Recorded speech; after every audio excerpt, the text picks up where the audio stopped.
HSC 25 batch তোমরা আজকে medical ভর্তি পরীক্ষাটা যখন দিয়ে আসলা, তো তখন তোমাদের এই মুহূর্তে মনের অবস্থা কেমন? এক্সপেক্টেড পরীক্ষা হয়েছে নাকি আনএক্সপেক্টেড পরীক্ষা হয়েছে আর কি?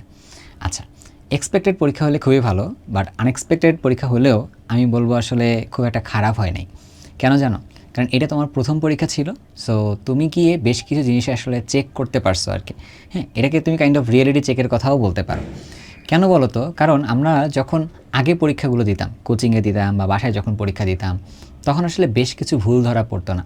এবার যদি তোমার আনএক্সপেক্টেড হয়ে থাকে, একটু মিলাই দেখো তো তোমার প্রবলেমগুলো আসলে এমন হয়েছে কিনা যে তুমি আসলে প্রশ্নগুলো সবই চিনতেছো, বাট তুমি আসলে দাগাইতে পারতেছো না। হ্যাঁ, এমন হইতেছে কিনা আর কি। আবার এমন হচ্ছে কিনা যে তুমি সঠিকভাবে যে প্রশ্নটা সহজ ছিল, তো সেই সহজ প্রশ্নের মধ্যে তুমি বেশি সময় দেওয়ার কারণে পরবর্তীতে আবার যখন কঠিন প্রশ্নটা আসলো, তো তখন দেখেন আরও বেশি সময় চলে গেছে।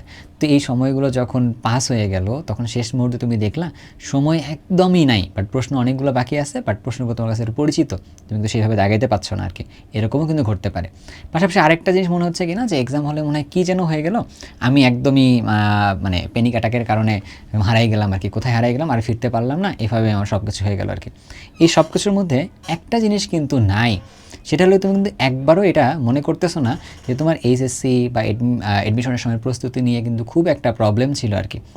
অর্থাৎ তোমার কন্টেন্টে কিন্তু ভালো একটা দখল ছিল। দ্যাট ইজ ওয়াই 100টা যে প্রশ্ন ছিল, প্রশ্নগুলো তোমার কাছে একদম অপরিচিত ছিল না আর কি।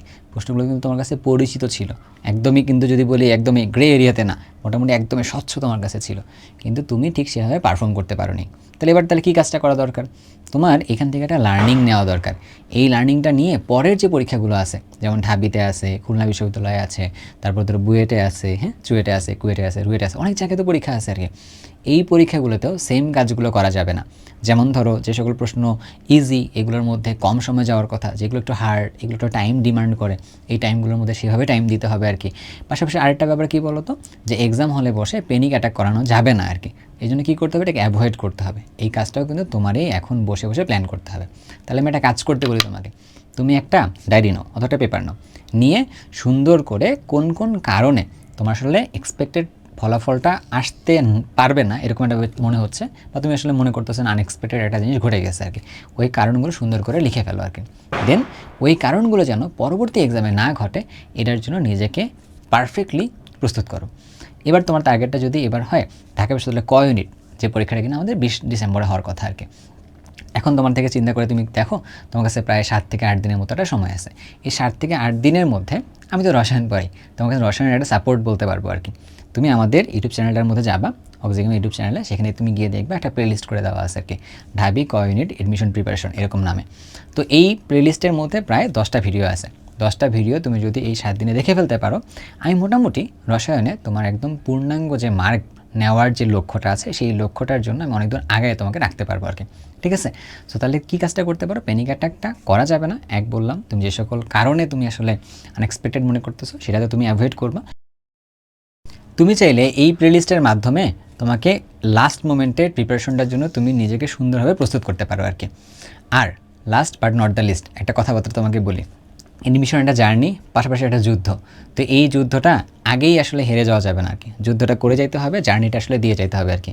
তো যতগুলো পরীক্ষা সামনে তোমার জন্য আছে, তুমি প্রত্যেকটা পরীক্ষার জন্য খুব ভালোভাবে নিজেকে প্রিপেয়ার করবা, যাতে করে তুমি একবারও যেন মনে না করো তুমি হেরে গেছো আর কি। হার জিত আসে কখন? সবগুলো পরীক্ষা দেওয়ার পর আসবে আর কি। সবগুলো পরীক্ষায় নিজেকে সুন্দরভাবে প্রেজেন্ট করাবা, তুমি প্রত্যেকটা পরীক্ষার থেকে লার্নিং নিয়ে পরের পরীক্ষায় আসলে ভালো করার চেষ্টা করবে আর কি। ইনশাল্লাহ আল্লাহ পাক যদি তোমার কপালে যদি লিখে রাখে একটা ভালো বিশ্ববিদ্যালয় বা পাবলিক ইউনিভার্সিটি আর কি, তো সেখান থেকে হ্যাঁ তুমি কিন্তু নিজেকে ভালো একটা জায়গায় নিয়ে যেতে পারবে আর কি। Last but not the least, আবার আরেকটা কথা বলে দিচ্ছি আর কি, একটা পাবলিক ইউনিভার্সিটি জীবনে কিন্তু সব কিছু না, মানে এখানে জীবনে আসলে শেষ বলে কিছু নেই। জীবন যদি একটা বই হয়ে থাকে, ওই বইয়ে অনেকগুলো অধ্যায় থাকে আর কি, সেই অধ্যায়ের মাঝখানে এডমিশন টেস্ট মাত্র একটা টপিক, পাওয়ারফুল একটা টপিক। সো সেই টপিকটা তুমি মাত্র পার করতেছো, ঠান্ডা মাথায় বুঝে শুনে সুন্দরভাবে এগিয়ে যাবে আর কি। তোমাদের জন্য শুভকামনা রাখবে, এবং তোমাদের পরিবারের সবগুলো মানুষ তোমার প্রতি আশা করে আছে, তুমি সেভাবে আস্তে আস্তে ট্রাই করো, ইনশাল্লাহ তুমি ভালো করবে আর কি। ধন্যবাদ তোমাদের সবাইকে, আল্লাহ হাফেজ।